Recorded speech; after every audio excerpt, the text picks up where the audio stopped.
taking a history is a really important skill that is universal no matter what field you end up going into. If it's first opinion, taking good history is something you will need to be able to do. I think it's something that's often not really practiced very much when you're a student. I think because at farm, at least, you're going to be going out with a vet, and the farmer's tendency will be to speak to the vet rather than to speak to the student. So it's something that actually a lot of the time you won't get a chance to practice very much until you actually go out and start doing it as a new grad. It's something that I think gets overlooked in terms of importance, because as a student, your focus is to build your knowledge and get better at the knowledge aspect of the job.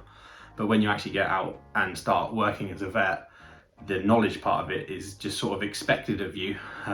The thing that actually sets you apart and the thing that will make farmers like and appreciate you is your communication skills, your people skills, and your ability to explain things. So working on that before you actually graduate is a really useful thing to practice. So often when you get a call and it comes into the office, you will get a little bit of a history because the farmer will book it in. But sometimes the call will be as basic as just something like sick cow. So an example I always use when I have students is, so the calls come in and it is sick cow. So you turn up to the farm and you see the farmer, but you haven't even seen the animal yet. The only thing you know is that he's got a sick cow. What's the first question that you want to ask? A lot of times people will say something like, how long's the cow been sick? My favourite answer I've ever gotten is someone said, where's the cow? Which is a fantastic question. But what we want to try and do is start with an open question. So what I mean by that is something that it hasn't got a certain specific set of answers, something that allows the farmer to talk for as long as they want. So the one I always use is, what have you got for me? Because they'll just continue talking. You let them talk as long as they want, and then you can continue to ask questions after that. But other examples of this are something like, what's been going on? What can I help you with? If it's a dairy farm, you can say something like, how are the girls? Something broad that will just initiate them talking, essentially. That's what you want to start with. So it gives them space to continue to talk for as long as they want. And the other really important thing is it gives you an idea of what they think the biggest problem is, because that might not actually be the biggest problem, but it will help you sort of craft your answer in a way that will help them understand that what they're worried about might not actually be the thing they should be worried about. And after this, I always try to ask another open question to follow up. Now, if they've given you a really good history from the first question, it might not be necessary, but often following up with the second question, like, what have you done so far? That will prompt them to give you sort of treatments they've given, or you could say that they've moved her into a straw yard, so she's eating a different diet, or she's in with a different group of animals. And then once you've done those two open questions, then you can follow up your closed questions. So the most important one, usually with a cow, is when did she calve? Or if it was a sheep, when did they lamb? So that if you have a fresh calved cow versus a mid-lactation cow versus a dry cow, they're very different sets of diseases that you would find. And then you can try and get an idea of progression. So how has it progressed, or how quickly did this come up? And, how has she got worse? Has she got slightly better? Has there been no change? When did you notice the issue? Are there any animals in the group affected?